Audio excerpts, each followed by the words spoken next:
ברוכים הבאים, גבירותיי ורבותיי. Good day, ladies and gentlemen, friends. My name is Michael Shilo and I am the director of Mishkenot Sha'ananim. I wish to welcome you all here at our Jerusalem International Center of Creative and Cultural Pursuit. At our facility we have the old historic guest house. That's the building in which you're staying. It's the first building ever built outside of the walls of the old city. And the new conference center in which we are now, which we added only 4 years ago, with the generous help of friends from Germany. That's why it is called the Konrad Adenauer Conference Center. In our own programming, we devote much attention to the Mediterranean. This basin links 3 continents, 3 religions, and thousands of years of history and civilization. 10 years ago, we initiated this forum of Mediterranean cultures in order to compare images, myths, symbols, the art, the archaeology, the architecture, the music, the dietary habits of different societies along these shores. Just last week we had an outstanding international conference on the Crusaders in the Mediterranean in the second millennium. And later this week we shall have, in fact we began already the 9th consecutive year of our Mediterranean musical dialogue, which brings to this house music, musicians, musical instruments from our Mediterranean neighborhood. Today I'm especially proud to open this conference on design in the Mediterranean region. I would like to greet our guests from abroad. We are delighted to have with us scholars and artists from Turkey, Greece, Germany, the United States, England, Portugal, and Italy. It is a pleasure to have you and your Israeli colleagues, all well-known, deserving experts in the field of design. Special thanks to the academic directors of the conference, curator and art director Nirit Nelson, and designer and senior lecturer of the Bezalel Academy, Ido Bruno. And of course, to those who made it all happen, Professor Aliza Gineo, head of our steering committee, Ms. Yael Nahari, director of our program department, and Ms. Beverly Hemo, producer and coordinator of the conference. So thank you again very much.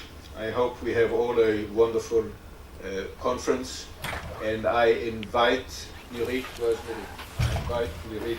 Nelson, the academic director of this conference, to take the microphone. Thank you. Hi. Thank you very much, Michael Shilo. And I would like to add our thanks also on behalf of Ido and I for really Yael Nahari, who called us at the beginning when she had the idea for this conference at about 10 o'clock at night. And she says, okay, start working now.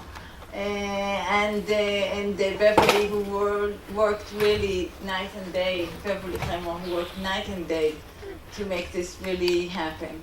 So we had a great pleasure. And first and foremost, I would like to thank my partner, Ido Bruno. He was the best partner anybody could wish for. So this is the best thing I could say, but I have many more things to say. So we'll start getting to the point. When we decided to do this conference, we had all of those, questions raising, and we decided from the beginning that we are not going to give answers. And we hope that this conference will raise a lot of questions and will create a discourse, an interesting discourse about the subject. So in my presentation, I will try to give a sort of an overview and to give a little bit of the stereotypes that are related to the Mediterranean, and then Ido will get more into the hardcore of design. So the Mediterranean Sea is the nexus of the three continents, as you know, Africa, Asia, and Europe. And already in the 7th century, it was called the sea in the middle of the earth, and later its name was shortened to the Middle Sea. Historically, this region received many foreign and global influences delivered through visitors and conquerors alike, and experienced globalization aspects from the Roman Empire onwards. So when we're talking about globalization, it's not just, a contemporary word, but we can take it back many years back. The Mediterranean Sea naturally creates multifocal cultural meeting points. And Professor Arad Malkin writes in his introduction to the book, A Mediterranean Anthology, that the most quintessential characteristics of the Mediterranean region are profusion or plurality, if you mind, exchange, and the in-between. The anecdote about the journey of the dead in the river leading to the gates of the underworld shows nicely the diversity exemplified in the two great cultures of this region. In ancient Egypt, the soul of the dead was believed to be taken by Achan, the boat rower. Achan would not let the soul on board unless the soul would demonstrate its knowledge of counting fingers. Therefore, the importance of arithmetic studies in the Egyptian ancient culture. So what do you think the Greeks did for the dead? They had also a boat rower. His name was Charon. He would emphasize the bottom line, the commerce. He would say you just need a coin, and the coin was placed under the tongue of the dead. That's it, you could get to the underworld with that. Over the centuries, people were attracted to this region, retracing the steps of the great Roman Empire, seeking the exotic land and people, and exploring the land of the Bible, just to name a few reasons to come here. Many wrote journey diaries, while others chose visual means to express their experiences in this region. The outsider's point of view of the Mediterranean countries was not free of preconceptions. I'm sure most of you are familiar with Roland Barthes and his mythology book, and he agrees there that the East, both near and far, is often described in a superficial, shabby way, like a colored old postcard. And this observation exemplifies the human tendency to color and beautify images until they are abstracted as a means of denial of this reality. A tour guide of Le Corbusier in Algiers was surprised that even the famous architect bought, as he put it, vulgar postcards, just like any other ordinary tourist. At the beginning of the 19th century, Madame Germaine de Staël wrote a mass about Mediterranean people based on climate theories that were very popular at the time. According to her studies, Mediterranean people are habitual wanderers who developed a tendency to find interest in many fields which denied this population the ability to concentrate and maintain one profound thought. In this way, we shouldn't be here. But on the other hand, we had a savior, 100 years later, Emile Ludwig, that grasped that only populations that are facing the horizon of the sea can experience philosophical thoughts about God, love, and music. Therefore, we have a reason to be here. The visual expressions in the Mediterranean region are as abundant as the overflow of influences, habits, and cultures. The question arises if such plurality throughout the history and in any given era can allow characteristic trend to develop. I struggled with this dilemma when in 2002 I was asked to curate a design exhibition from Israel for Japan. Now, of course, in a situation like that, you're asked to somehow represent your country. And again, the question was, am I going to call it Israeli design? And I said no. And it's going to be design from Israel. And after much thought, I adopted the culinary expression to design and called the local design fusion design. We in this region have a special way to cook our design, mix all the influences, and let some show their origins in the end product. Ido Bruno and I, while working on this conference, felt a similar tendency in the abstract we received from the wonderful scope of lecturers we have here. We hope you will all enjoy this conference and maybe sprout here some ideas that might yield an interesting discourse for the design in the Mediterranean region. I now call Ido Bruno, my partner, that he will get us into more the design field and actually our thoughts behind this conference. Ido.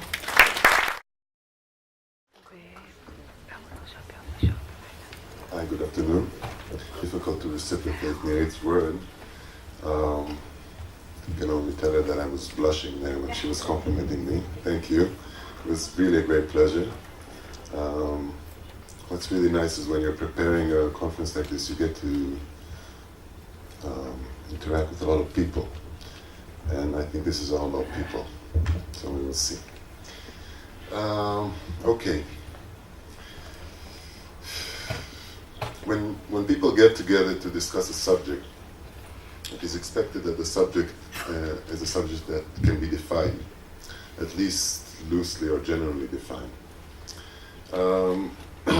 So here we have our first problem, because before we even cross the Straits of Gibraltar or travel an ancient trade route, we encounter the problem of defining design. You ask any designer for a definition of his profession, and you will encounter a hesitation. Sometimes it's a short hesitation, sometimes a very long one. That would be followed by what would hardly be described as an all-encompassing and clear definition of what he does. This is usually in sort of inverse ratio to his feelings about his profession. So the more someone likes what he's doing, I mean in design, the less he'd be able to tell you exactly what it's all about. When we put the two concepts together, the concept of the Mediterranean design, or even the preferable design in the Mediterranean, we're in for some real trouble. When Nurit and I began designing the conference, we knew that we would have to find some semi-respectable answers or solutions to these problems. And so, just like designers, we had to make some decisions. Our humble definition of design was very pragmatic and focused on the conference. Design is anything that has to do with making useful objects. This definition allows us to include craft, sometimes considered the ultimate threat to design, but in our opinion, a crucial component of this discussion. Regarding the Mediterranean, at first I was naive enough to think that the definition would be, again, very concrete. A Mediterranean person would be defined as someone whose toes may be dipped in the water of the Little Sea.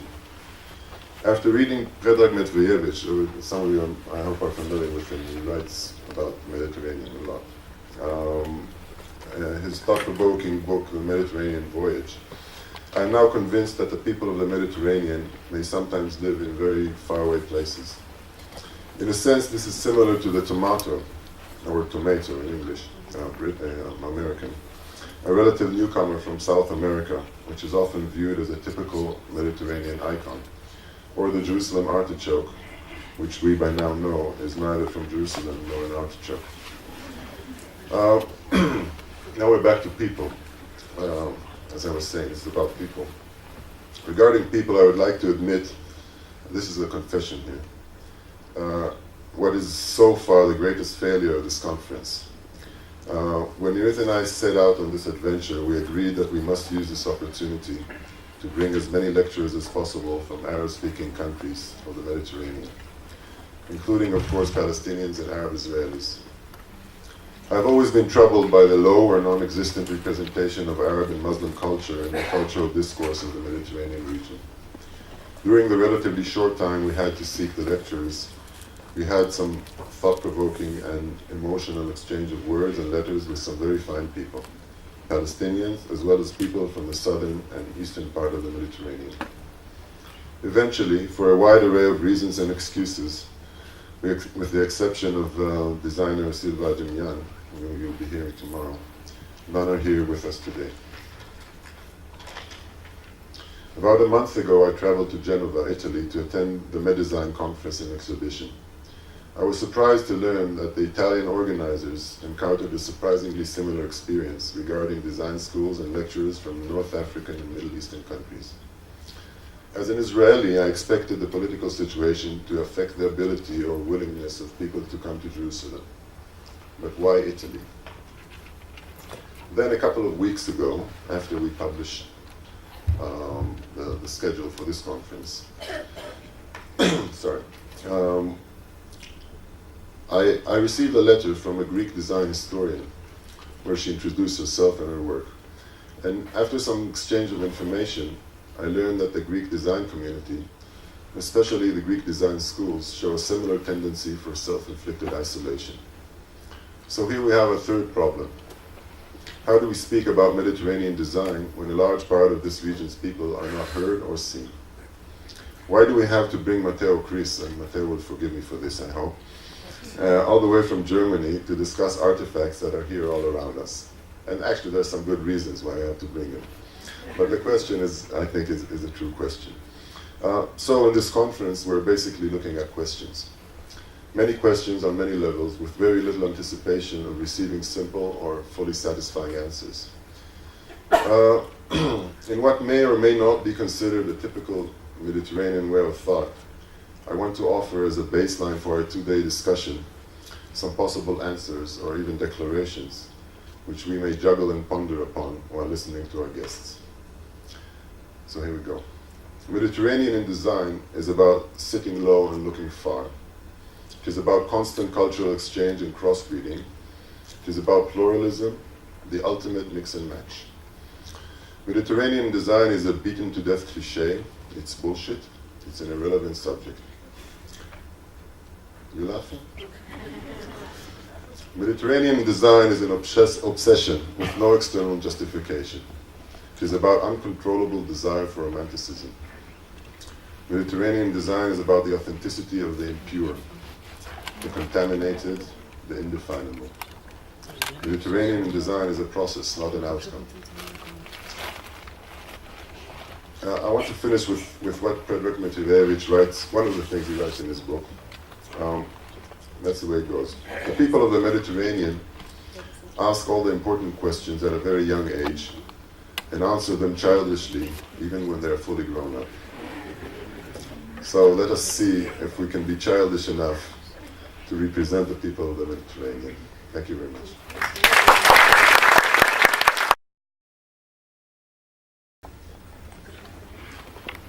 So I would like to call upon Professor Aliza Miyuchas-Ginio from the Department of History, Tel Aviv University. She will open our first session and actually the lectures in the conference with an historic overview titled The Mediterranean Idea. I would just like to say before Professor Ginio is coming up to the stage that when Dear colleagues, ladies and gentlemen, allow me to greet you first in Hebrew, then I shall return to English. גבירותיי ורבותיי, קהל נכבד, ברוכים הבאים לכנס השני בסדרת תרבויות הים התיכון במרכז התרבות משכנות שאננים, הכנס השני בשנת 2004. נתבקשתי לשאת את דבריי באנגלית, והנני עוברת לשפה זו. The subject matter of our conference today and tomorrow is design in the Mediterranean region.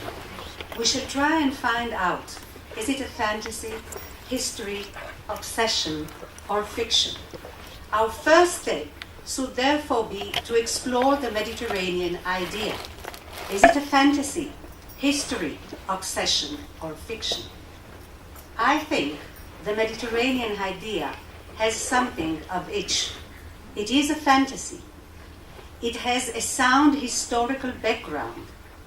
It is very much of an obsession and has nurtured a lot of fiction. In 1940, Lucien Febvre wrote that if Herodotus, the first of Greek historians, were to come again into life and venture on his travels in the Eastern Mediterranean, he would be unable to recognize the landscape. Alongside the olive trees, the vines, and the wheat fields common to this region since time immemorial, the Mediterranean world has become home to the orange trees introduced by the Arabs from the Far East, the cactus plants, natives of South America, the cypresses of Persia, and the eucalyptus trees from Australia, to list just a few touristic flora and fauna of the Mediterranean region. Many changes have taken place. Even so, we should bear in mind that the Mediterranean scenery has not been completely altered.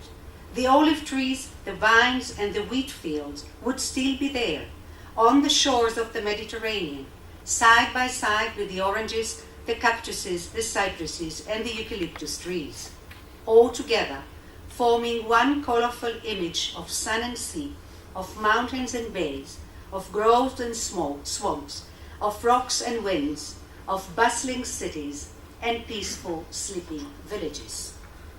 For many generations, the Mediterranean has been a crossroads of peoples and cultures, coming and living, at times fighting their way through, at times peacefully migrating and settling down.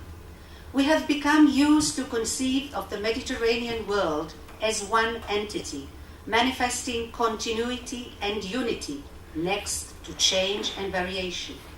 The basic idea is that the Mediterranean, being a mare clausum, an inland sea, fulfilled a crucial historical task as the vehicle for the diversified transmission of cultures, ideas, religion, people, and goods, thus allowing and fostering the existence of a Mediterranean unity. Indeed, the Mediterranean speaks with many voices. This is the core of the Mediterranean idea. It is not a unity that endangers uniformity. On the contrary, it is a unity encompassing pluralism and diversity. Two aspects of historiography deal with the Mediterranean world: history of the Mediterranean and Mediterranean history. The first concerns the geographical space, that is to say, the countries bordering the shores of the Mediterranean and the mutual relations. The other, Mediterranean history, strives to find homogeneity and congruity in the patterns of human behavior in the Mediterranean countries. Such homogeneity may be the outcome of the common features of nature and climate prevailing all over the Mediterranean world and creating similar ways of life shared by various civilizations along its shores. People had to adapt themselves to the same physical circumstances and thus took to similar solutions and inventions. This is the Brudelian thesis. We may as well ascribe such congruity to the transferring of items pertaining to material civilization side by side with substance of knowledge and objects of art from one side of the Mediterranean to the other. This applies to the colonizing policy of the Phoenicians and the Greeks, who in turn struggled to enlarge the frontiers of their oikoumene into distant shores of the Mediterranean, and to the Roman Empire builders, who transformed the Mediterranean into their Mare Nostrum. Yet this long-time historical existence of the Mediterranean unity has not and was not produced among the people of the region any genuine indigenous consciousness of the Mediterranean world as a distinct and unique entity. It is elsewhere that the Mediterranean idea takes its roots. It owes its appearance to European cultural attitudes and policy.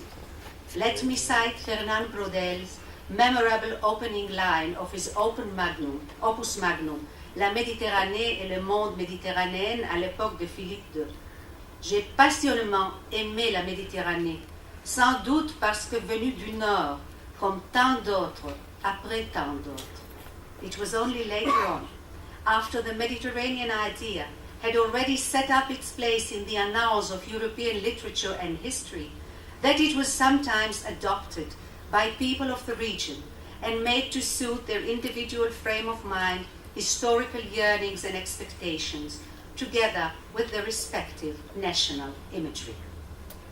For a historian, the starting point of investigating and exploring the significance of any historical notion would be semantics of the Greek semantikos, the study of the meaning and changes of meaning of words and other linguistic forms. The Oxford Dictionary of the English language defines Mediterranean as a combination of two Latin words, medius, middle, and terra, land. Hence its Latin name, Mare Mediterraneum, the sea encircled by three continents, Asia, Africa, and Europe. The name was first mentioned in Isidore of Seville's writing at the end of the 5th century. The Belgian historian Henri Pirenne, 1862-1935, wrote that, and I quote, "The inland sea, in the full sense of the term Mare Nostrum, was the vehicle of ideas and religions and merchandise," end of quotation, thus presenting his idea of the unity of the Mediterranean world during the long reign of the Roman Empire. This sense of unity owed its existence to the political unity of the Pax Romana, the one code of Roman law and jurisprudence, the one system of government, and the prevailing Latin language and culture. A different attitude is manifest in the Hebrew Bible. The Hebrew biblical name of the Mediterranean Sea is Hayam Ha'acharon, the utmost sea, as in Deuteronomy 34:2. And the Lord showed him, Moses, all the land of Judah unto the utmost sea. The biblical world turned forward toward the east. West is the utmost or last. The Mediterranean Sea is thus not depicted as a water passage or a bridge connecting three continents, but as an utmost frontier. In his introduction to the Hebrew edition of his book Breviaire Méditerranée, Predrag Medvedich, Paris 1992, Hebrew translation Tel Aviv 2001, Predrag Medvedich brings forth the question, why did the ancient Israelites sometimes call the Mediterranean Sea the utmost sea? Was it because they turned their backs to the sea, or rather because their eyes were always fixed on the east in search of Jerusalem? It is the second explanation that seems more plausible to this author. The sages of the Talmud mentioned Hayam Hagadol, the vast sea, Jerusalemite Talmud, Shabbat 4a. The 12th century Jewish traveler Benjamin of Tudela described the Sea of Spain, Yam Sefarad, while sailing to Constantinople, and the Geniza sources, studied by Shlomo Dov Goitain since 1948, use the Arabic name Al-Bahr, the sea, or Al-Bahr al-Malik, the salt sea, unlike the sweet water of the river Nile. Neither name presents the attitude of the Romans toward their Mare Nostrum. The core of the Mediterranean idea is to be found not in the Judeo-Christian tradition of European civilization, but in the classical Greco-Roman imago mundi. This cultural tradition hardly manifested itself during the Latin European Middle Ages, but slowly gained prominent place since the Renaissance. Starting from the 18th century, the age of neoclassicism and onwards, European travelers and tourists, poets and men of letters, who went down south to visit the Mediterranean countries, fostered and kindled the Mediterranean idea, forging its geographical and historical boundaries. They presented the cold, nebulous European north in juxtaposition with the warm and sunny Mediterranean south. Images and metaphors coined by such writers and poets had a crucial impact on historical thought.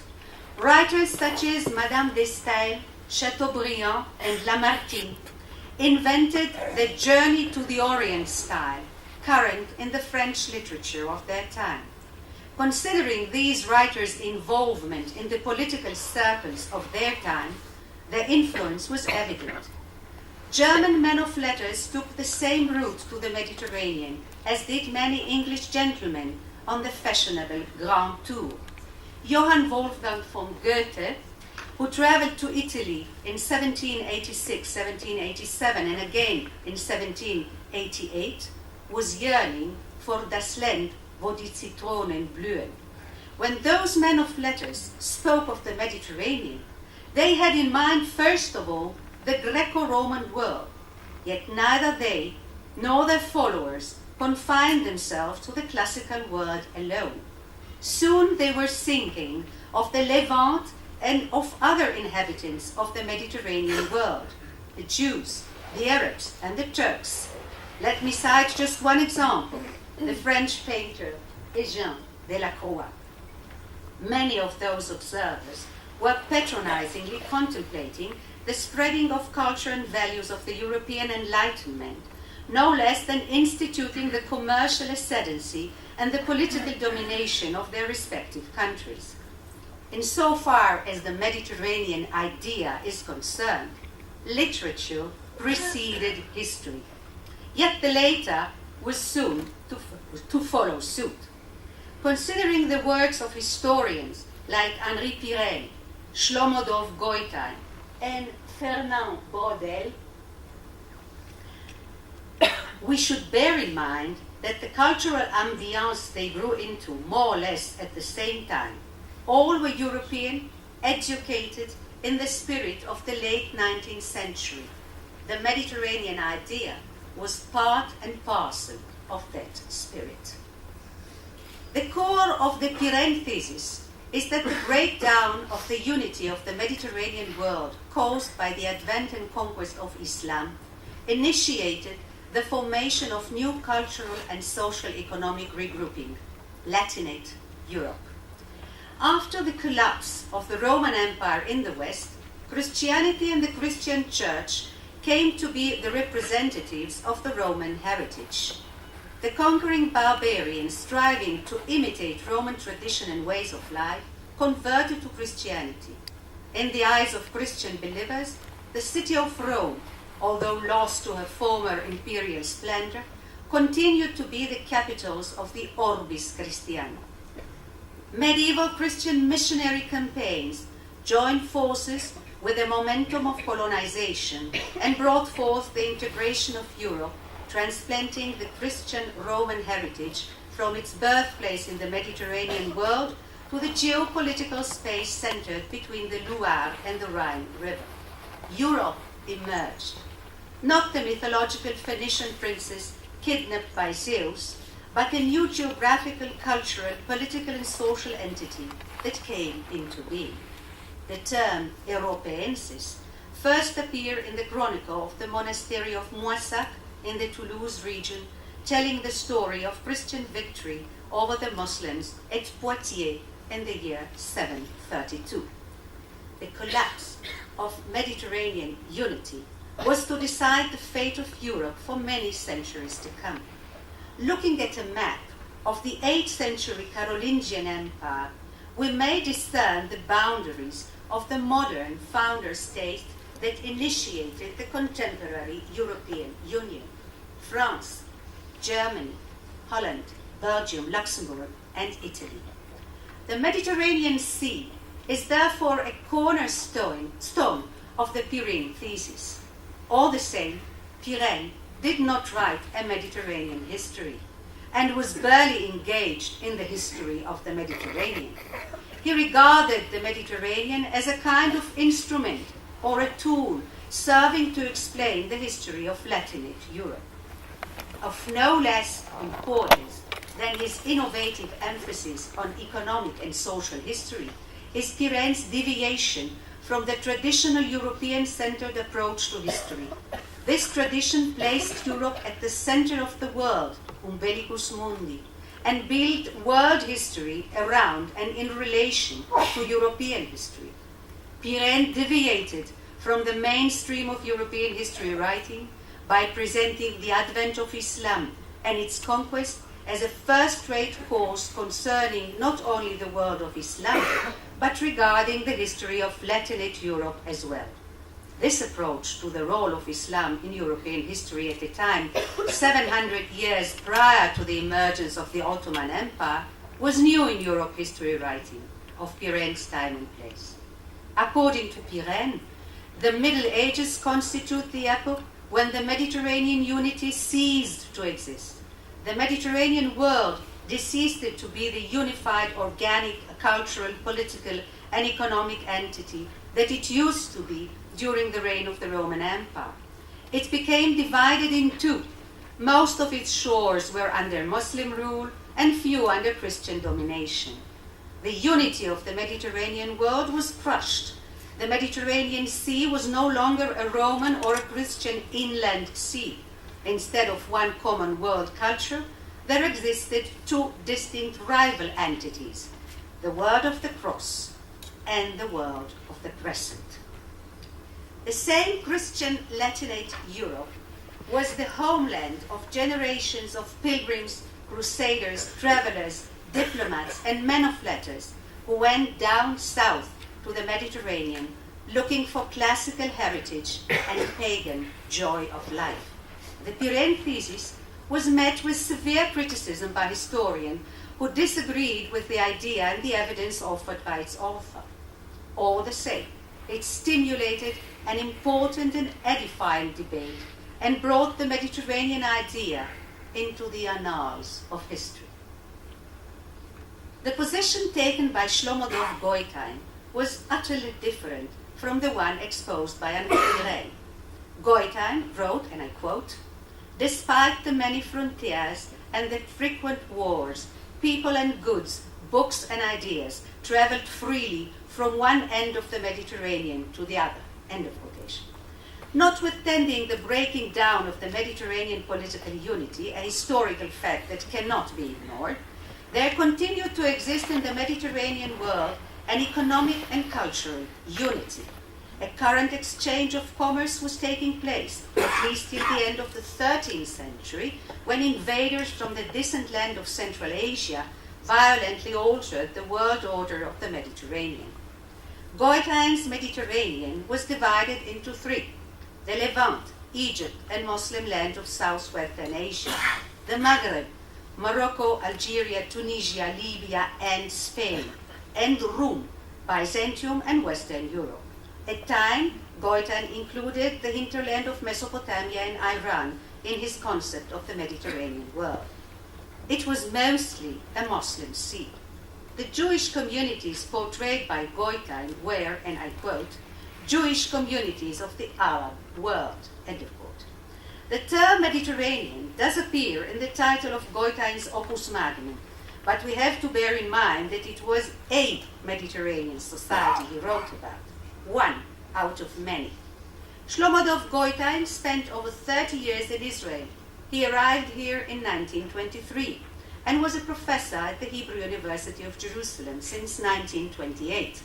In 1957, he moved to the United States, and the 5 volumes of his A Mediterranean Society, The Jewish Communities of the Arab World as Portrayed in the Documents of the Cairo Geniza, were published in Berkeley, California. In his numerous works, Goitein shed new light on the history of the Jewish people. He claimed that the Jewish people is, in the first place, a Mediterranean people, and endeavored to present medieval Jewish society within the framework of Mediterranean culture. He contended that Mediterranean Jewish society could serve as a typical example denoting Mediterranean society in general. Such being the case, since the Jews who authored and treasured the documents of the Cairo Geniza were not confined to ghettos, but were full partners who took an active role in the life experience shared with their neighbors. The Cairo Geniza, therefore, reflects the Mediterranean world as a whole and does not represent Egypt and the Egyptian space alone. The period explored by Goitein comprises of the 9th to the 12th century. He exposed the Mediterranean unity that continued to exist thanks to the judicial system of personal law, the gradual renaissance of the study of Roman law, the commercial revolution, and the revival of medieval cities since the 11th century. Unlike his predecessor, Pirenne, who acknowledged a decisive and final breach of Mediterranean unity following the conquest of Islam, Goitein perceived definite continuity in the historical role of the Mediterranean and the crucial vehicle of transferring people, goods, books, and ideas. In the epilogue to his 5th volume, Goitein admitted that the publication of Brodel's work was known to him, yet he thought he could not spare the time for the second half of the 16th century, the time of Philip II. It was only when Brodel's work became available in twin paperbacks in English that Goitein began to read it and soon regretted not having done so earlier. The Mediterranean is the true hero of Fernand Brodel's 3 volumes of La Méditerranée et le monde méditerranéen à l'époque de Philippe II. Fernand Brodel dedicated almost 40 years of his life to this study. He started his work in 1923 while engaged in his PhD thesis on the Mediterranean world during the reign of Philip II. The first French edition of Brodel's Opus Magnum was published in 1948. It was followed by a second and revised edition in 1966. More editions were published in later years. Even if Fernand Brodel started his academic career in the rank and file of students and scholars of political and historical diplomatic history, he soon turned his attention to social history and, in a while, became one of the leaders of the school of Annales. However, he was not content with academic research alone. He thought fit to address the general public as well. In 1977, he published an album bearing the title La Méditerranée, l'espace et l'histoire. It included pictures and illustrations of the Mediterranean landscapes and people, side by side, with 6 essays written by Brodel himself and his disciples. In 1985, the Parisian editing house Flammarion published a new collection of these essays. Space and time were the main concern of Brodel in his historical exposé. He studied, and I quote, geography with special emphasis on human factors. But it is more than this. It is also an attempt to convey a particular kind of history.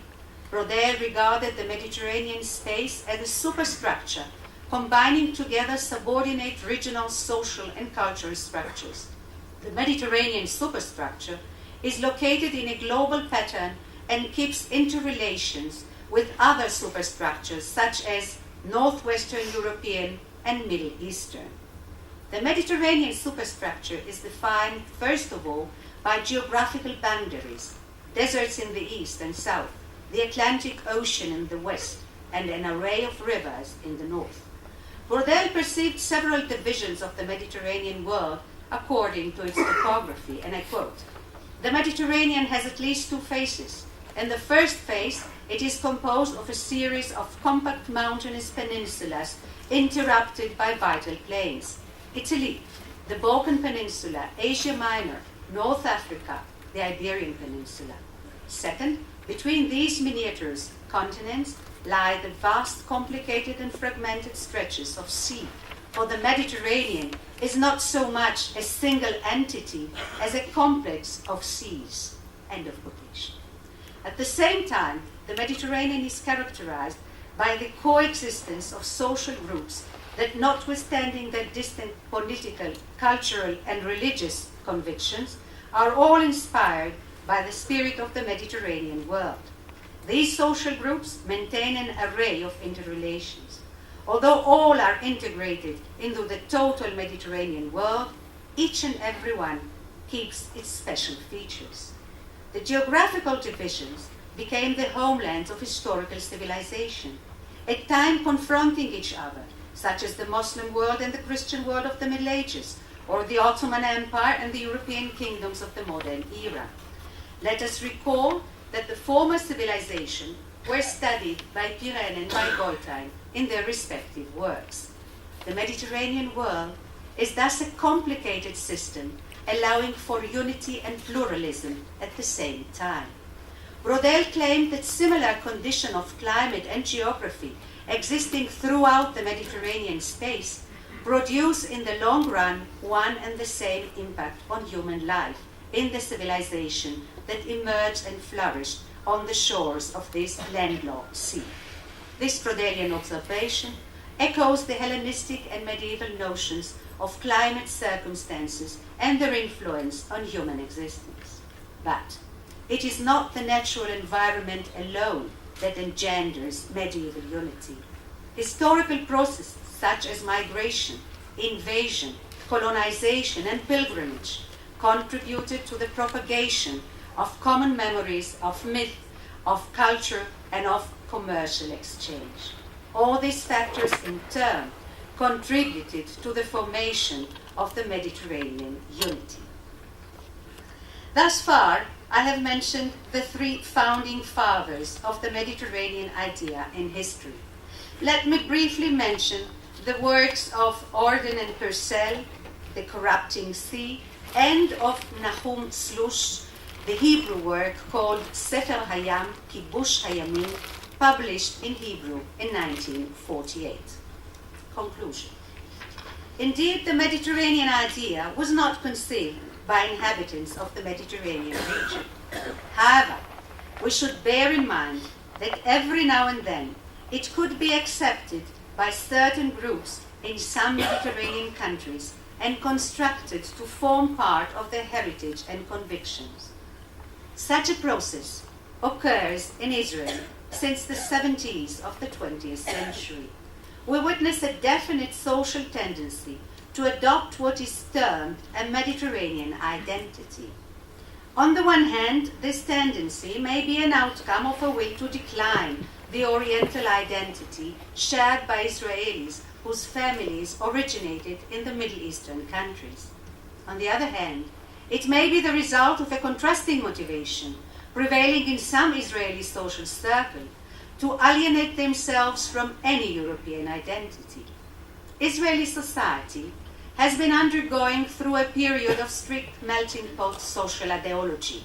Ancestral traditions were made to give way to a modern society integrating Israelis in a new way of life distinct either from the Christian countries or from Muslim entities.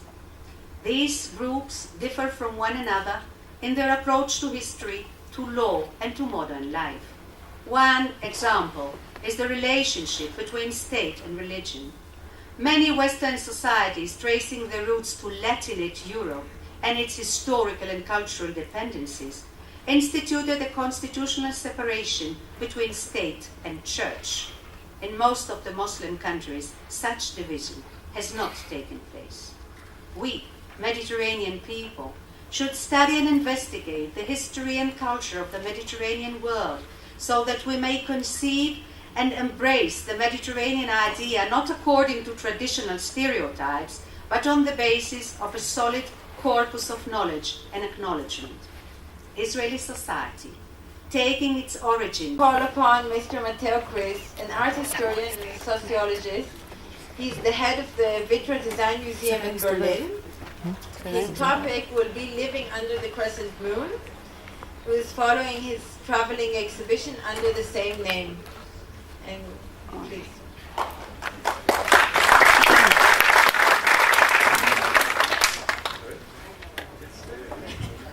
First of all, I would like to thank everybody involved in the organization of this conference to have invited me. I feel very honored to talk about this subject, the domestic culture in the Arab world. But at the same time, I think Ido Bruno was exactly right to ask whether, why is it me who has to talk about this subject? Because I think you're very close to a lot of people who are much more involved in this issue. But I think this is exactly one of this paradox signs of the political implications that have to be discussed about when we talk about design in the Mediterranean region. And I think, and I hope we'll have some time also to touch this issue further. Anyway, there is, of course, a certain reason why I'm here. It is because for the Vitra Design Museum, I curated a traveling exhibition called Living Under the Crescent Moon, which deals with Arab domestic culture. And we have published this little nice catalog accompanying the exhibition. And the exhibition was opened for the first time in 2004 in the Vitra Design Museum in Berlin. Then it was shown in the Museum of Modern Art in Valencia, and now it is currently on show in the Kunsthalle in Rotterdam. And of course I would be extremely pleased if we could find an arrangement also with a museum in Israel to bring the exhibition here, and I will try to use the spare time here in Israel also to try to make this possible. The exhibition that we did involved a lot of research, and I would like to show you some of the documentation, some of the interior and some of the design objects that we documented for this exhibition. But before I show you these visuals, and I think it is time for some nice visuals now, I would like to make some introductory remarks about this exhibition and the story how this project began. The approach to this project was a very personal one, because I had been living in Marrakesh in Morocco for a certain time, and also the other curator of the exhibition, Alexander von Fegesack, had spent several time in Cairo in Egypt and also in Morocco. So it had been for a long time a wish to make an exhibition about Arab domestic culture in our design museum. But on the other hand, of course, it is not evident how to find the right approach, because a design museum usually would show other subjects than Arab domestic culture. Anyway, there is of course a long history of links between the Northern European design culture and what people produce as daily objects in the Arab world. And what we then did is we did a lot of research, of course, and we found out that most of the documentation that we have about design in the Arab world, objects look, and so this gave us the wish to focus our exhibition on the question, how does the very normal, also the modest interior in the Arab world look like? How do people cook? How do the kitchen of people look like? How does the living room where people are received look like? And this was the main track that we followed when we started our research. When we talk about design in the Arab-speaking countries, of course, we have to say that, I think Ido Bruno mentioned it already, that we have a completely different terminology of design that we are talking about. It is not the European word of design that may be applied to the Arab world. It is not design as a sophisticated and highly evolved industrial practice where designers make objects that may be produced in an industrial way. It is more, of course, about handcraft traditions. There are a lot of basic objects in the Arab world which are constantly being refined, which are interpreted always in a new way. And there are also few design schools in the sense that we would understand it in a European country. Consequently, there are also very few designers that we would call designers in our own sense, which are involved in designing objects for industrial mass production. There are some, but as I said, very few. Other designers in the Arab world deal with traditional objects which they try to interpret in a new way. But all this design scene, the contemporary design scene in the Arab world is very weak and is not very well known. And one reason for this is, of course, that the Arab world has never really had the possibility to develop an own concept of modernism, or how could Arab designing traditions be combined with the requirements of a modern design, modern understanding of design, and this problem is also rooted in the fact that there was this tendency of orientalizing what came from the Arab world, and people, when looking at the Arab world, always think of sumptuous palaces. They think of ornaments and of colors and of richly decorated interiors, and this, of course, makes it very difficult to establish a modern design discourse in the Arab-speaking countries, because issues like functionalism or like industrialism have a very weak role in this discourse, this orientalized discourse, which still today is very strong. If you look at most of the publications that are published about the Arab world, you would find a lot of books about nicely decorated interiors, but very few books about real objects for daily use. So this was the reason why we said we want to focus on let's say, the basic grammar of Arab design. We want to show what are the basic objects which might offer a potential for an Arab modern design to be inspired by, which are the objects that as a design museum we would consider as interesting examples for designers in our in today's times to look at and maybe to interpret in a new way. So this was the main idea of the exhibition when we started the research. We did a lot of traveling in the preparation of the exhibition. We had been in Mauritania, in Morocco, Algeria, Egypt, Syria, Lebanon, and of course I will pick out of all those countries bordering the Mediterranean region. We structured the exhibition and also the catalogue into 4 parts, which deal first with the nomadic lifestyles, then with the rural culture, then with the urban culture, and finally, in the 4th part, with the influence of modernism on domestic culture and design in the Arab world. Let me finally, before I start with the visuals, explain this division of these 4 parts shortly. First of all, we wanted to have a look at nomadic lifestyles in the Arab world, not because it is still a very important factor in the Arab world. You all know that fewer and fewer people live as nomads, but still the nomadic lifestyle is an important cultural reference for a lot of objects and for a lot of culture being produced in the Arab world. The tent, for example, is said to be the basic has given the basic idea for the courtyard house in the Maghreb and also in the Near East. Then there are a lot of people that still give a lot of value to their own nomadic heritage. For example, a lot of wealthy families in the Arab world still lead a nomadic life during the summer holidays in the mountains, which is, for example, the case in Morocco, where the king every summer travels through the country and still gives a lot of value to this nomadic heritage that he reclaims. Then there are these 2 sections, rural culture and urban culture, which we divided because it is often there's often this misunderstanding that the Arab culture would be a homogeneous cultural space. Of course, we already heard about the diversity of Mediterranean culture, and this is also true for the Arab Mediterranean countries.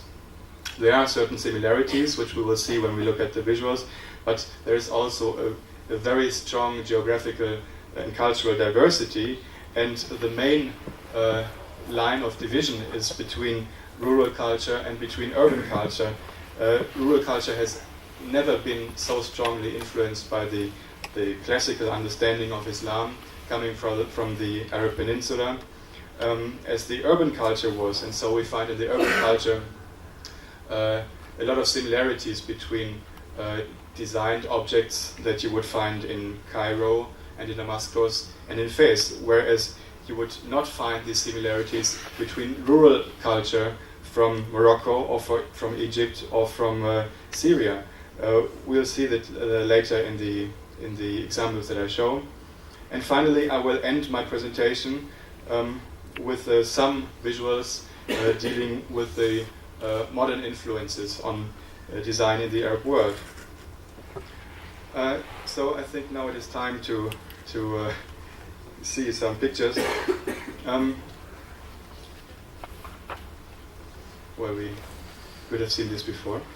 I was talking about this problem of what we understand by the term of design in the Arab world.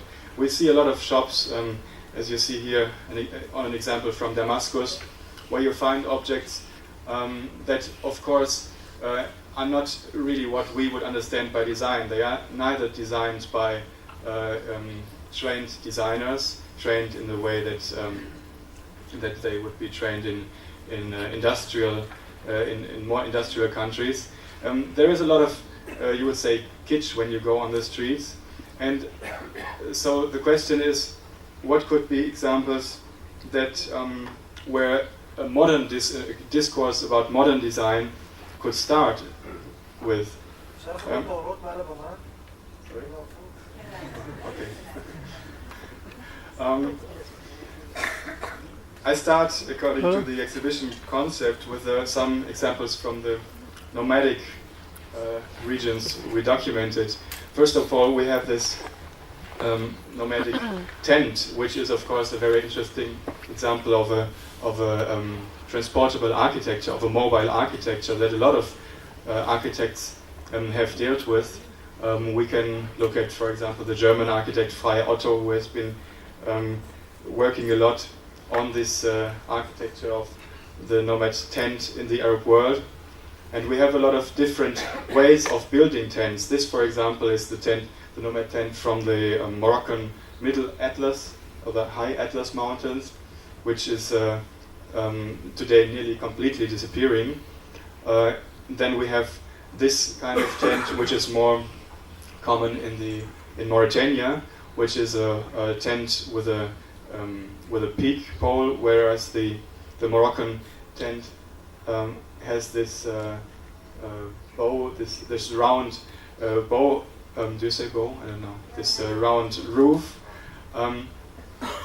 This is another example from a Mauritanian interior, and I just would like to show you some, or bring your attention to some objects which I found very interesting. For example, we find this mix of traditional structures which we see here, which is a traditional object where you which put things to store on in the tent, because everything that is stored has to be elevated from the ground so that it doesn't touch the sandy ground.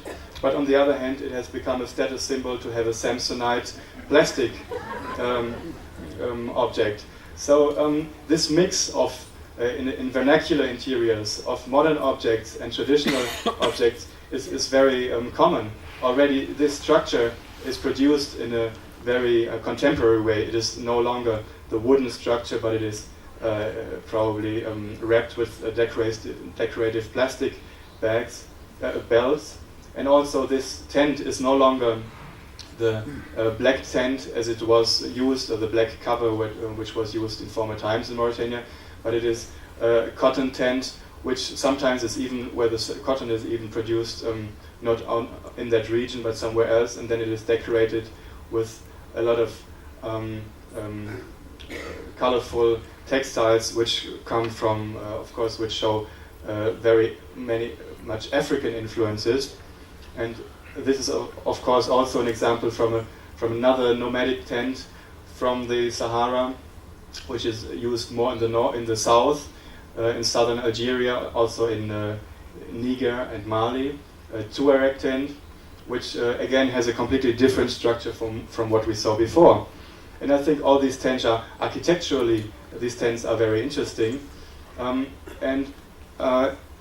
What I also would like to point out, and then I finish with these examples of nomadic design culture, is that they show that the northern African countries, which of course speak Arab, have always been a membrane between the African continent and the European continent. Today, this issue is is of a highly political importance, and I think when we're talking about the Arab-speaking Mediterranean countries, we have to consider that these countries have always been also lands of transition between black African culture coming from the sub-Saharan countries and being transported with the caravans to the northern shore of Africa and even further to Europe. These are some objects that I selected also for their purity and for their simplicity, and I think discourse about design, contemporary design in the Arab-speaking countries should also consider this big potential of beautifully shaped and very cleverly designed objects. For example, a lot of links, joins of objects of the nomads are done with leather belts, so that they would not break while they would move on during the traveling on the camel, but they are linked in a flexible way, so that the objects have a certain potential to move without breaking. And I think this is a very modern concept of thinking about this issue of a joint, but this goes very much into design details. This is the bed, a Tuareg bed, and there also you will find, of course, a lot of similarities in modern design. There are several designers in the 20th century that have been inspired by this kind of transportable bed, only consisting of wooden poles that you would put together, and which actually is very similar to what also the Japanese design has as a traditional bed. This is an oil lamp that comes from Algeria, and if you know some designs by Memphis, by Ettore Sottsass, for example, I think you all see a lot of similarities to some stools or to some other objects or to some vases that designers in the 21st century did with this extremely reduced shape. And another of those very pure and reduced examples, which I think would be it would be very beautiful if traditional craftsmen could be encouraged to look more on those examples than to try to produce a lot of decorated and very sumptuous and in a way very orientalized objects which try to reflect the image that the normal tourist would have when he travels to the Arab-speaking countries, but which very often is quite superficial. Well, let me come to another region. We traveled to different regions in Morocco, for example. One region is this region south of the high Atlas Mountains in Morocco. And the reason why I picked out this example is because I want to show the potential of clay architecture. Clay architecture is of course a very important vernacular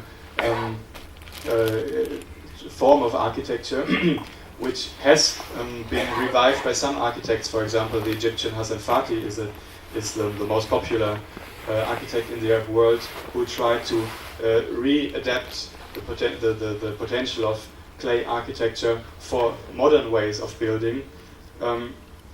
But still, there are a lot of existing traditional structures which are still being inhabited, and the problem is that they are very much in very bad shape, and we managed to find one of those last inhabited Kaspers, because most of them are today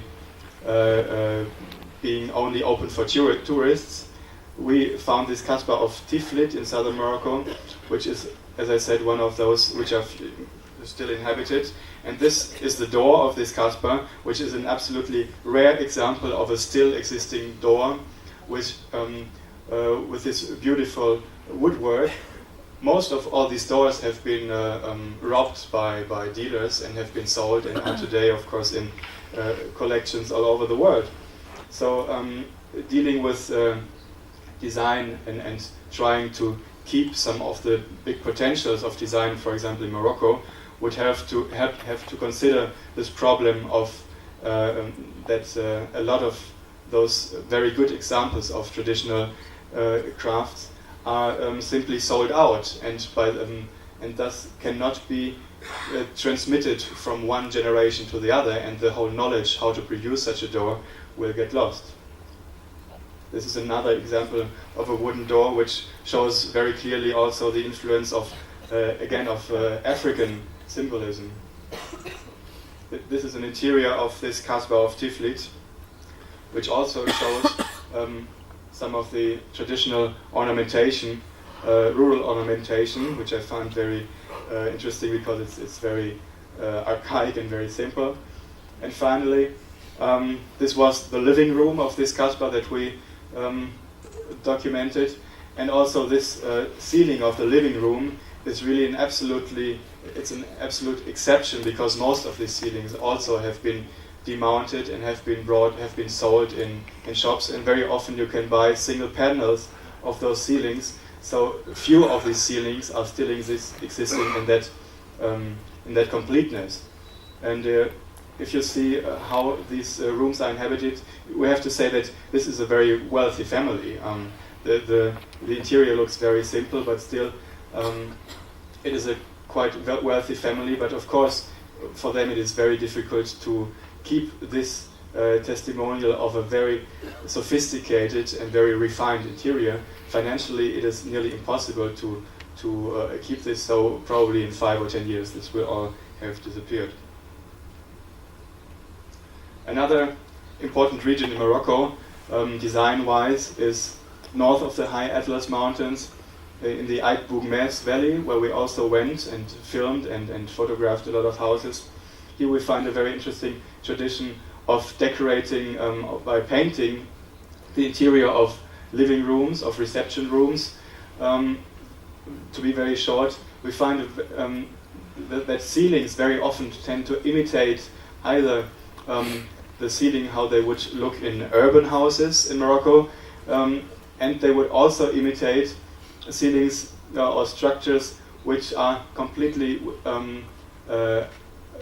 not familiar to the design culture which would exist in that region. What I find also very interesting is, for example, when we are talking about the Arab world, we are talking about an iconoclastic culture which does not allow, in the strict sense of the word, that you depict human faces or animals and so on. But here, this tradition has completely been surmounted, and painters paint pictures directly on the wall. So they would imitate what in Europe would be the frame picture that you put on the wall, and they directly paint this on the wall, because they do not have this tradition of hanging images on the wall, but they have this tradition of painting directly on the wall.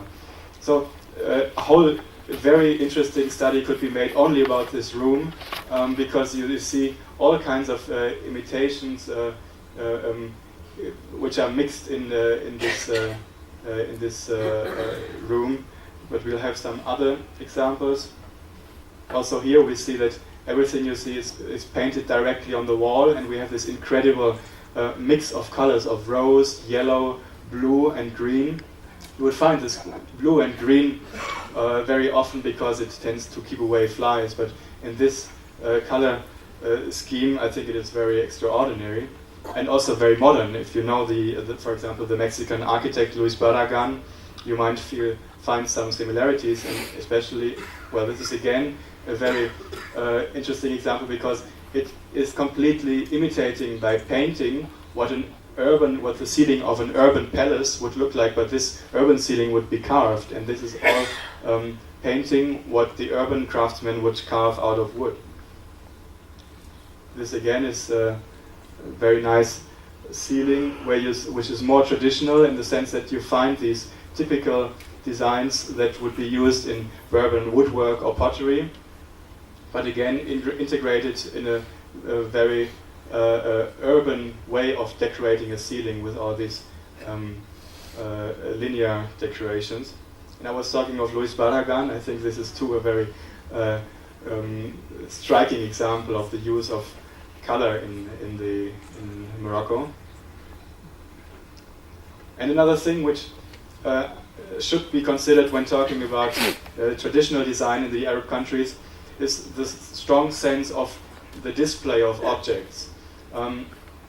You have very modest objects, as you see here, but we will see also in other objects that I will show you, in other examples that I will show you, that objects are very often displayed in a way so that they become an ornament themselves. And I think this dealing with the object as an ornament, as a decorative object, but not in the sense that it has to be decorated itself, but that it becomes decorative by its display, is a very important issue that could be an interesting, also an interesting aspect of reflection for contemporary designers. Then I would finish with some very beautiful and simple ceramic objects of central Morocco, and also, of course, we have to talk about this textile tradition, not only in Morocco but in the whole Arab Mediterranean countries. You see that I selected really very simple and very, in a sense, also very modern examples, and I think all of these cultures that I show you offer these examples. Now we are going to the south, to the north of Morocco, to the Rif Mountains, where there is a completely different tradition of ornamentation.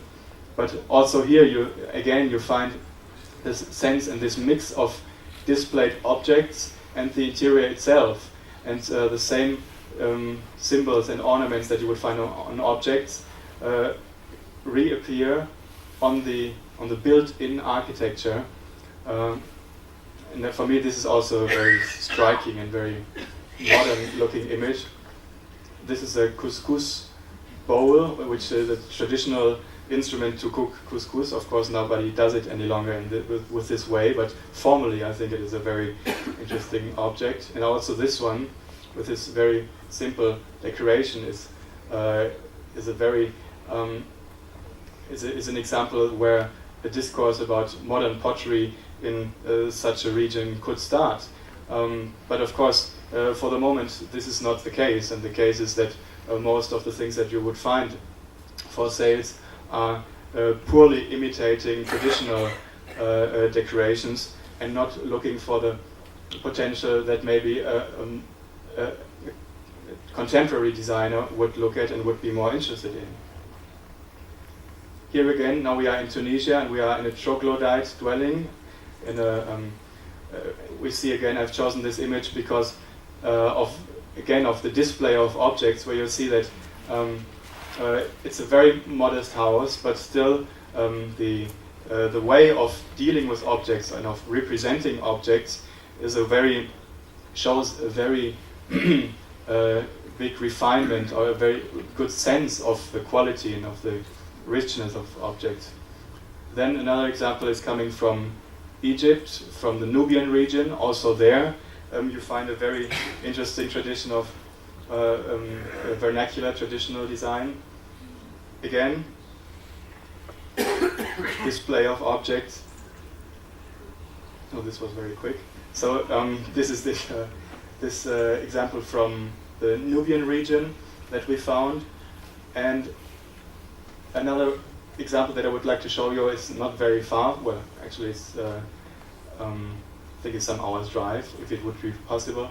It's in Syria, in northern Syria near Aleppo, where there is this tradition of these domed houses, which are also in the way of disappearing, but which also offer very well, geographically very well adapted architecture, which I think could also be considered when developing or when talking about design today.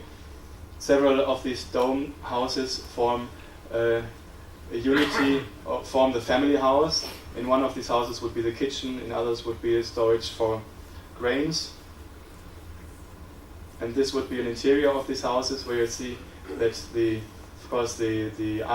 building technique of these domes is very sophisticated, and everybody has this this huge heating device, which is not only a heating device, but of course a big status symbol. It's in the middle of the room, and it's like the most important furniture piece.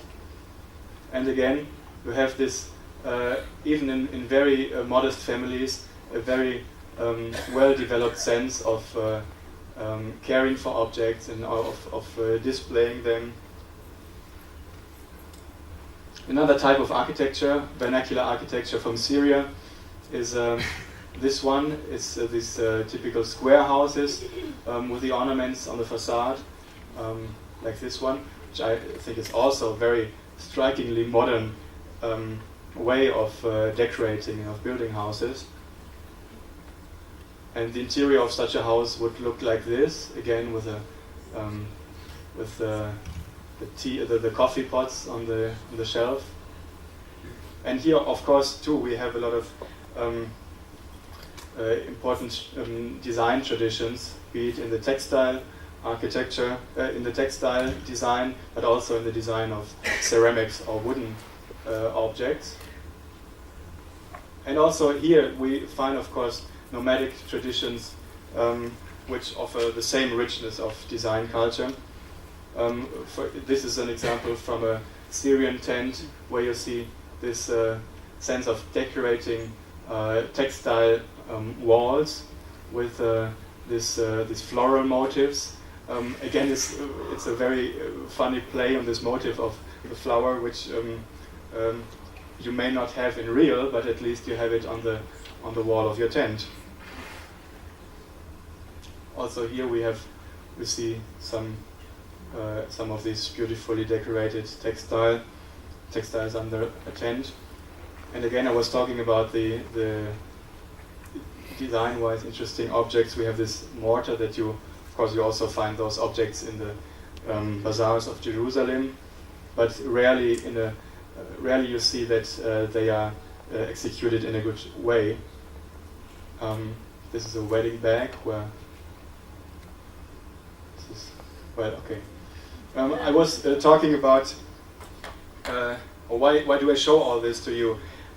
It's of course I showed a lot of traditional and vernacular objects, and you may say that this is putting the Arab world very much into a traditional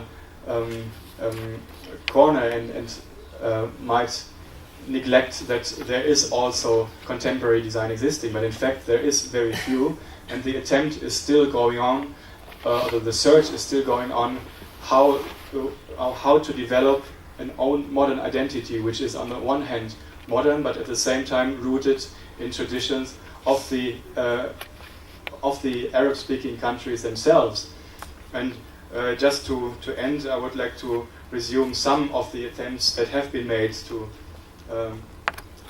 combine both modernism and Arab culture.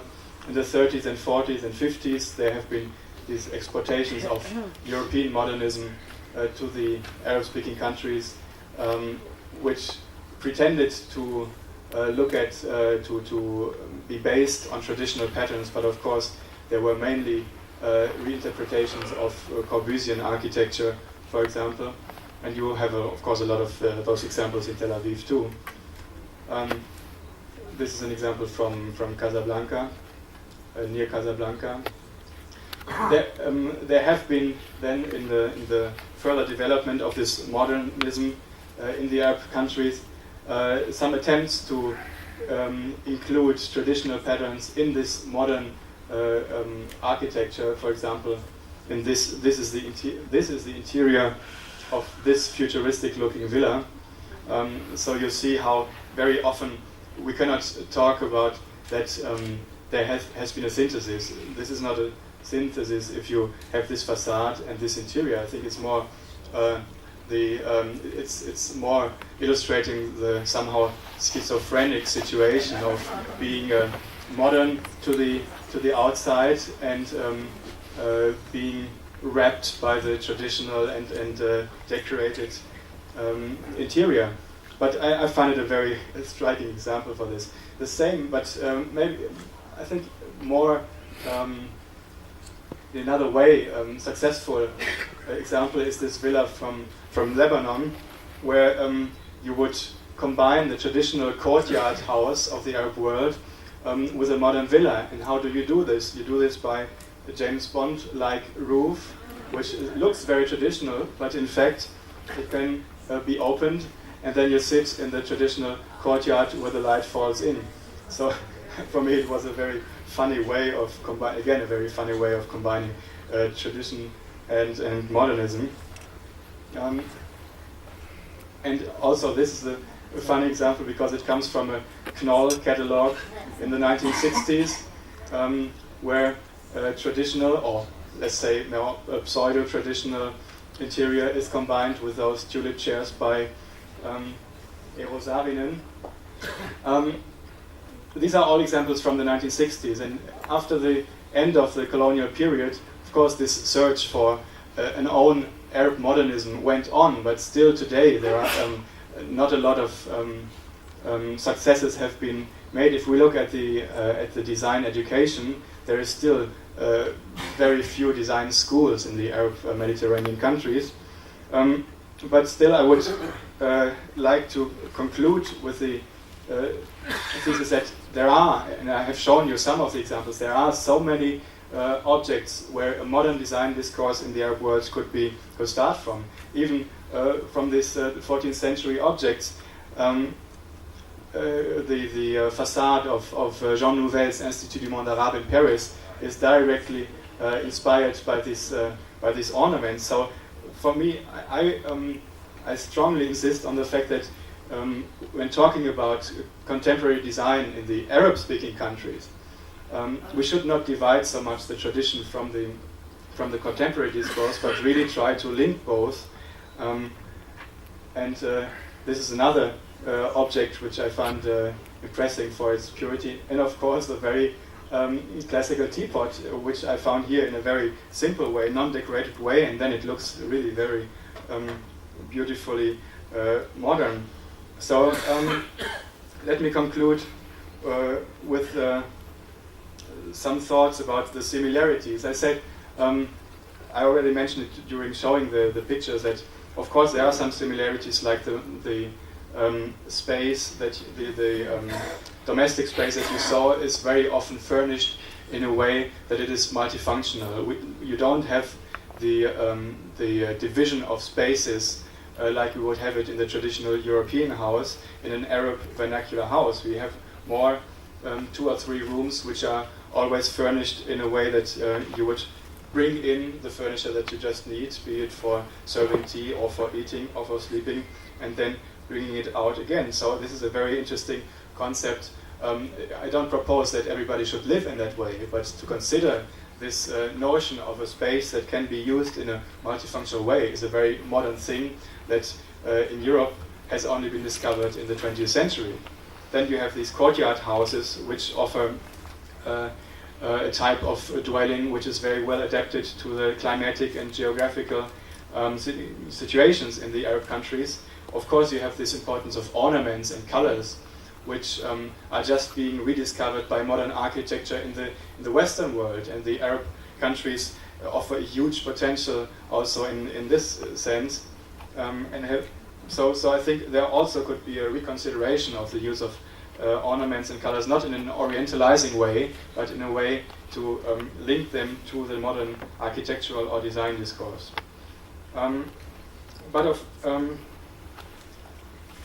Yes, on the other hand, I was already saying that, and I think the examples that I showed proved it, that I was not talking about a space which has one single culture. It is a space where you have a rich variety of different cultures, and I think it would already be a big step in the discussion also about Mediterranean design to recognize this cultural diversity and not speak about or summing up the Arab countries all under this label of being Arab countries and having Arab design.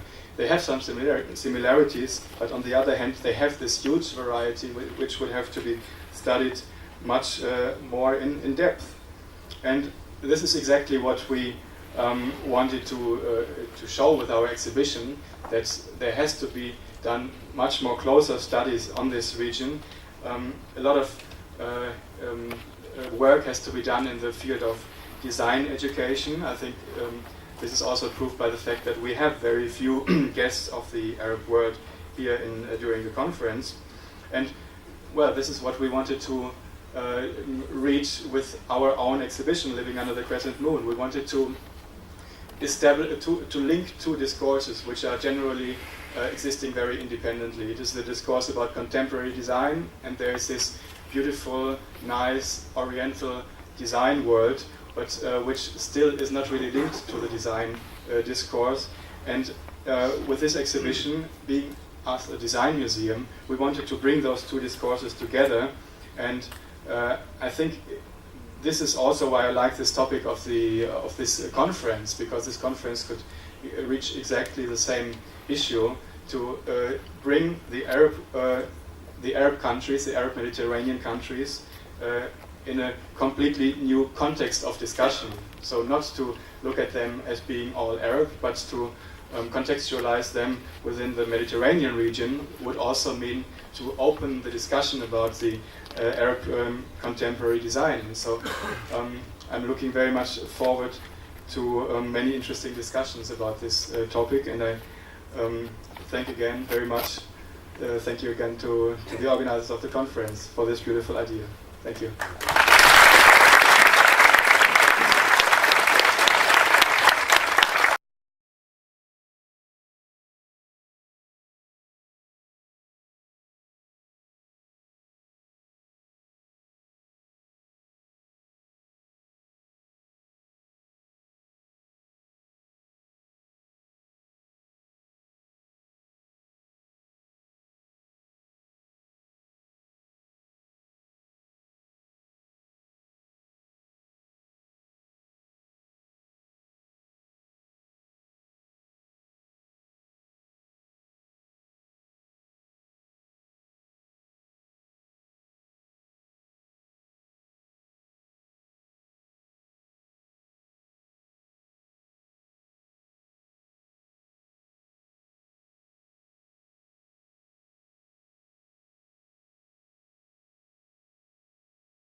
Thank you very much, Mr. Matenko. It's wonderful.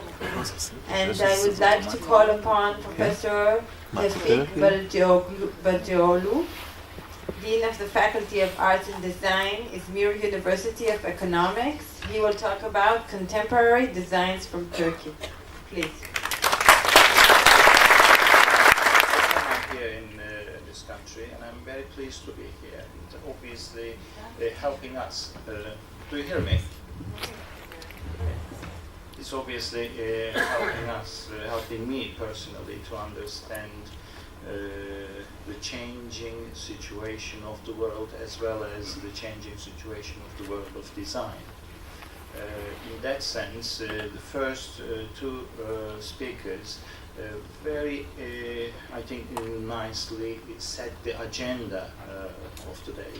I would like to do something else this time, in the same line with the previous presentations, but in a very different way.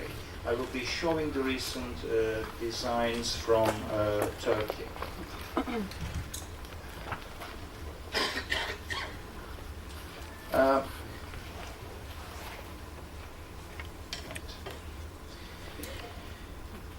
In a world where products are generated in a multicultural environment, it is becoming more and more difficult to identify the origin of products, objects, and gadgets. If, of course, being origin and original is a still valid question. You may never know that the Ford Focus, parked on the other side of the street, was designed by Murat Güler, a Turkish designer. Coincidentally, another Turkish designer, whose name is also Murat Güler, ran the design department of Volkswagen. Before his most recent appointment,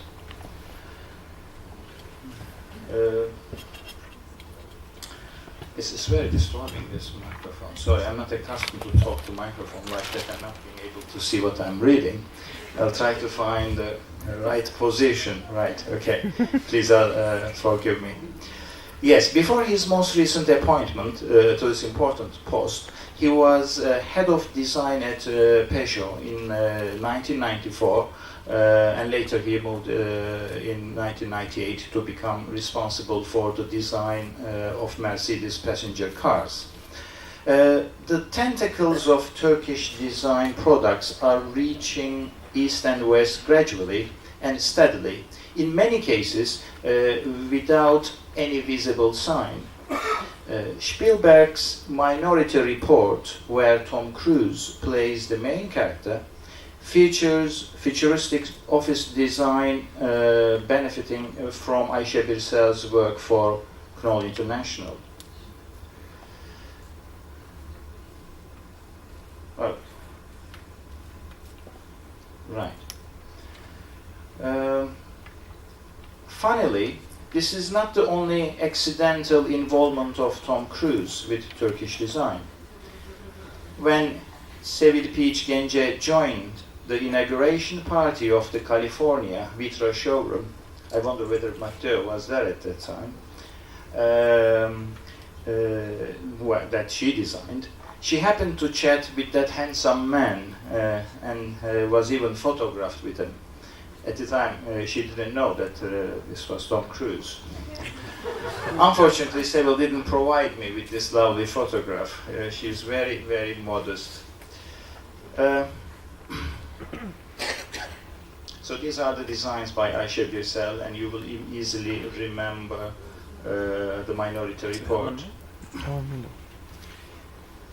Well, this is another issue. I'm sure you all remember these features. Yes, Alfred Hitchcock cast Barbara Bel Geddes in Vertigo in 1958. Barbara, who is probably better known as the mother of the GR in the unforgettable American soap opera Dallas, is actually the daughter of a pioneering American industrial designer, Norman Bel Geddes. A year later, Hitchcock shoots a new film. This time, he does not use her artistic talent, but her father's profession. In North by Northwest, Eva Maria Sand tells James Stewart her profession confidently. She is an industrial designer. This may well be the first formal appearance of a brand new profession on screen. Almost half a century later, again, maybe first time in Turkey, a Turkish television TV serial film has a protagonist who becomes a jewelry designer. When the popular singer-actor Özcan Deniz gave a brooch to his lover as a present in the film, the sale prices of that piece of jewelry shot up to $25,000 US dollars. This happened a few months ago. And it was claimed by Hürriyet newspaper the following day. So design appears on the pages of newspapers almost daily. Fashion TV is switched on, even sometimes in the remote corners of traditional Turkish coffee houses where old regulars of the district sip their tea whilst playing backgammon noisily. Design is becoming a part of a common parlance. Making statement is not an easy task. The AD Design Fair in Istanbul on between 6th and 11th of November last month tried hard to make one, and maybe unnecessarily. The title, From Turkish Delight to Turkish Design, perhaps says more than it should. The poster that advertised the event went even further. The top half of the poster signifies the classic and traditional image of Turkey by using old typography with serif and objects associated with national identity. The bottom half refers to modern characters and recent design. The message is clear. Celebrate the arrival of the design age in Turkey.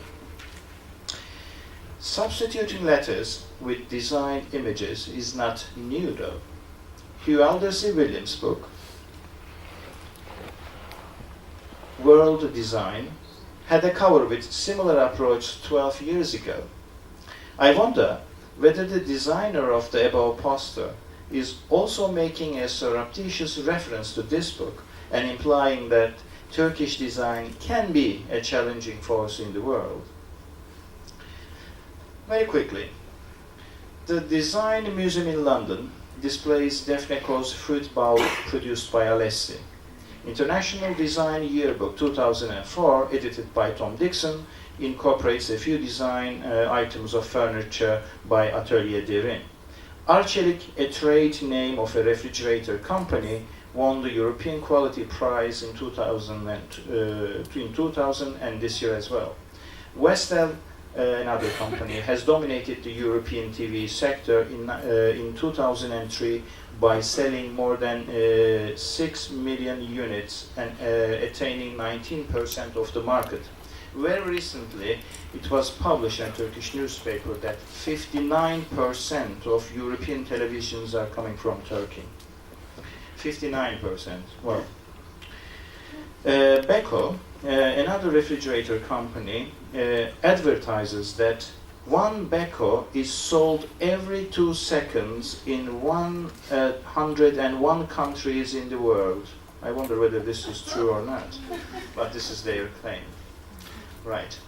I think I need to give you a short historical perspective, and then I will show you lots of images quickly. In the past 20 years, design in Turkey has developed considerably. In the early 1980s, not many people in the country knew what design was. Tasarım, the Turkish word for design, was so much of a mystery that some academics were arguing the etymology of the word and keen to use tasar as an alternative. Although tasarım is well established today, it's not surprising to see the word design as spelled in Turkish on the rusty roads of old and decaying enterprises scattered here and there, waiting to be replaced. What probably marked the turning point for this general ignorance was the election of Turgut Özal as Prime Minister 3 years after coup d'etat in 1980. His Thatcherist policy marked the end of monopoly of the state in many industries.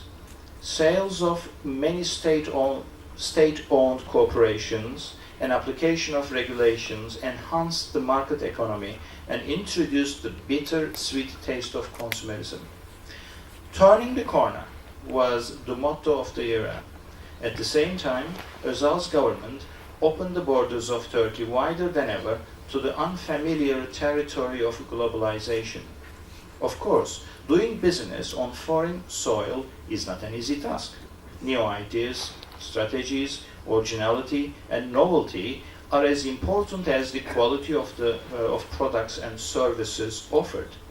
Turkish industry was gradually forced to control the reality of international competition as well as the significance of branding. Branding without design was unimaginable. Many Turkish companies finally had begun to discover design and its vital role in business. They also discovered something else after the 1995 customs agreement with the European Union. They could not take part in the international market with cheap copies of Western products anymore. Well, this was the tradition in Turkey, as you can easily imagine. Patent and copyright laws were in force. Copying was not a solution. Once again, Turkish industry had to face the vitality of design. More and more, people were beginning to talk about branding, corporate identity, and design. Well before the awakening of Turkish industry, many factors were already supporting the rise of design. For instance, academics who established new design departments and taught design found themselves in the position of undertaking the introduction, launching, and promotion of design as a new profession. The rise of offset printing technology boosted the publication industry and media, as well as the demand of graphic design. Proliferation of architecture, design, fashion, and decoration journals and magazines contributed to the spread and growth of design consciousness, and in addition, lifestyle, fashion, and innovation pages of newspapers began to have the same effect. Today, several TV channels broadcast weekly design and fashion programs. No one can deny the strength of Turkish industry, and the majority of its export products are directly related to and hugely dependent upon design and design quality. Textile, ceramics, glass, furniture, electric household items are among those where absence of design or bad design is no longer tolerated.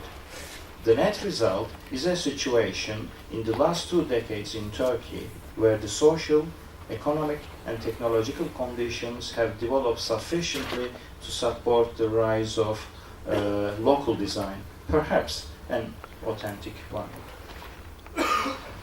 Well, touring in design arenas. I skipped the architectural part. I will start with Sevil's work, knowing that Matteo is perfectly familiar with these images. Sevil lives in London and produces work all around the world, including Turkey. Regarding interiors, I think the international Turkish prodigy, whose work is not yet widely publicized, is Sevil Peach Gence, now working with Gary Turnbull and living in London. Although Gence's work in Turkey is very limited, her expertise in office design is well appreciated within design circles in Europe. Barclays Bank, the Sony headquarters in London, Vitra in Germany, and Vitra showrooms in Barcelona and California are perfect examples. So you can see her use of color, and maybe try to link it with what Matteo showed us in a very different way. Maybe you can discover the roots of maybe authentic or historical influence.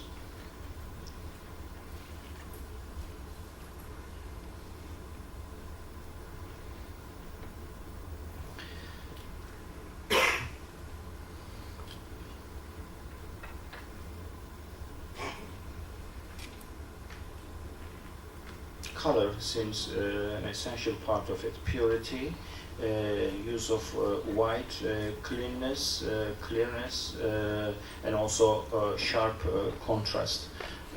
I find it personally very elegant.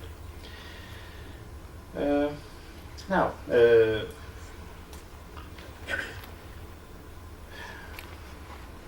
you can see the similar line in her several designs. Before going into the different area, the fashion, I would like to say a few words about the problem of identity. The question is, to what extent are these products, buildings, interiors, and other design studies excellent representatives of Western ideas, and to which extent do they reflect the design personalities of their authors? This, of course, brings up the identity problem. To be part of mainstream design movements does not necessarily mean to ignore local influence. An international player with a touch of local taste may well serve the purpose. Nevertheless, designers' own professional interpretation of design needs to be scrutinized. Some of them prefer to be loyal to international styles as global designers. Others are determined to add a local flavor into their work, associating themselves with the culture they live in. To be fair, the intensity of local ingredients changes frequently.